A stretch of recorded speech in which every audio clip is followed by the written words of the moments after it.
it's Emily, and today I'm here to bring you my first recent reads of 2020, and I'm really excited. I had two books that I really loved, and then one book that was kind of a bust. So let's just get into it. Unfortunately, the bust of the group was actually the first book I read in 2020, and that was the J. M. Barrie's Ladies Swimming Society by Barbara J. Zitwer.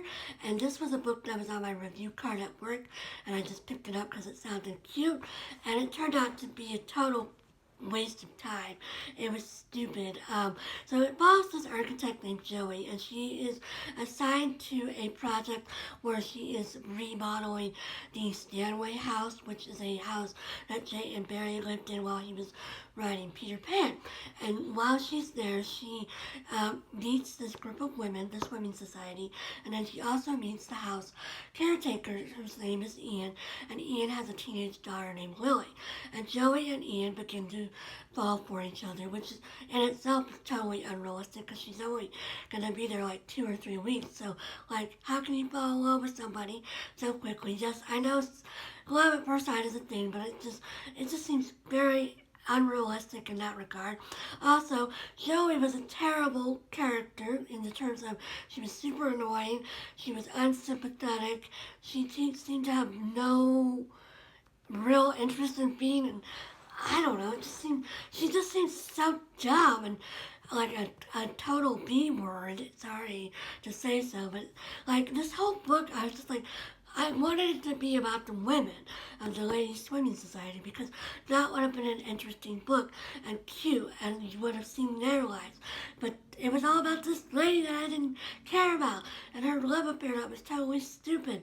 And she had a relationship with Lily, the teenage daughter, and like that was okay, but it was like she wasn't even a great female influence, and it was like, oh my gosh, really? So yeah, I don't really want to talk too much more about this book because I thought it was a total waste of time.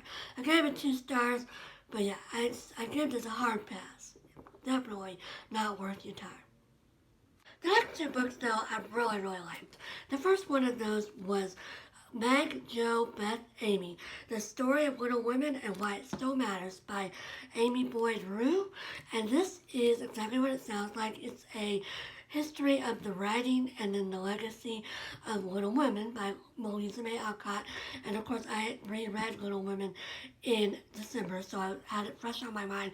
This is a book that I actually heard about from Kate Howe. It was on her Nonfiction November TBR way back in 2018, I believe. And so I put it on my TBR then, and I decided to pick it up. This was fascinating. It talks about Louisa May Alcott's life, her process for writing Little Women, and then how Little Women's reception when it first came out versus its reception today, its legacy, how it's like sort of gone through, highs and lows, and how it's sort of on the decline now. It's not read in schools. She talks a lot about how it's usually compared to Tom Sawyer by Mark Twain, and Tom Sawyer is read in a ton of schools. And she talks a lot about the issue of like girls' books and how the default is to have people read boys' books in school, like Tom Sawyer, and because, boys like it, and there's a reading crisis for boys and all that stuff. So she talks a lot about that.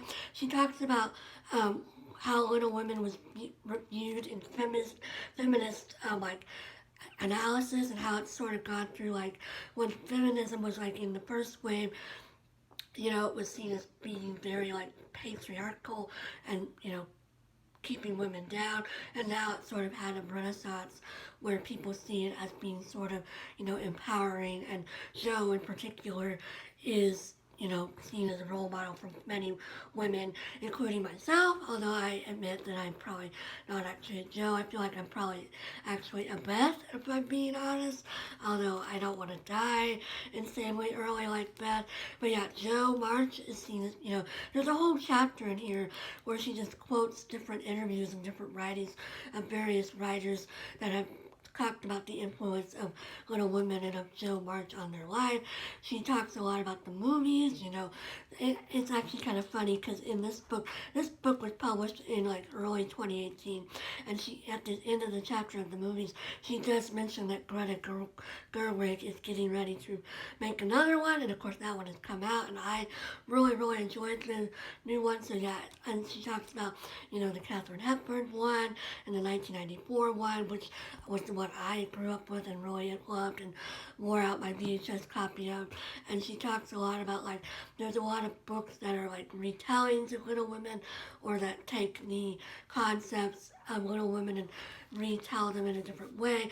She talks about Little Women's influence on like people like Hermione Granger, Rory Gilmore, both of whom were very influential pop culture icons to me. So yeah, I really enjoyed this.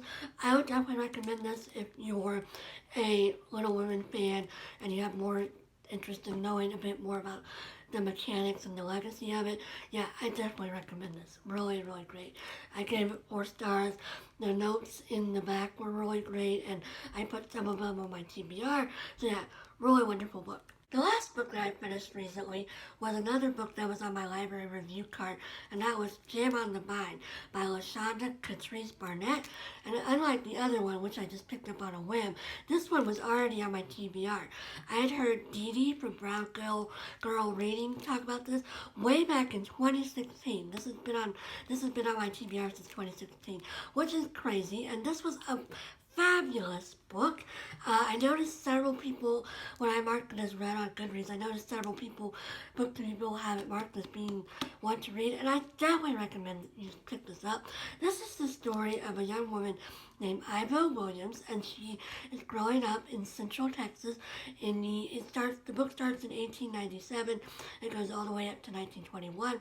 And when she's a girl, she lives in Central Texas, and she is very interested in newspapers.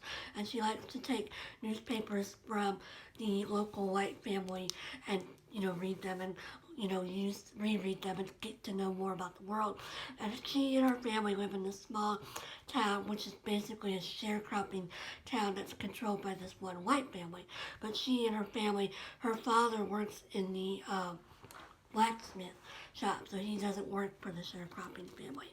But so we see her childhood, and we see how terrible it is to grow up in this time in Texas. Black men are arrested without any proof of guilt, and people are hung up and lynched without any cause, and it's just a really terrible place. And Ivo is sent to, her family raises money for her to go to school in Austin, and she becomes involved in the school newspaper there, and she also falls in love with a school friend of hers, another woman. And then in addition to that, she also has a crush on her teacher named Una, and then so we see that part of her life, and then eventually, after returning to her hometown and being, unhappily being an errand girl for the local paper for several years, she and her family decide to move to Kansas City.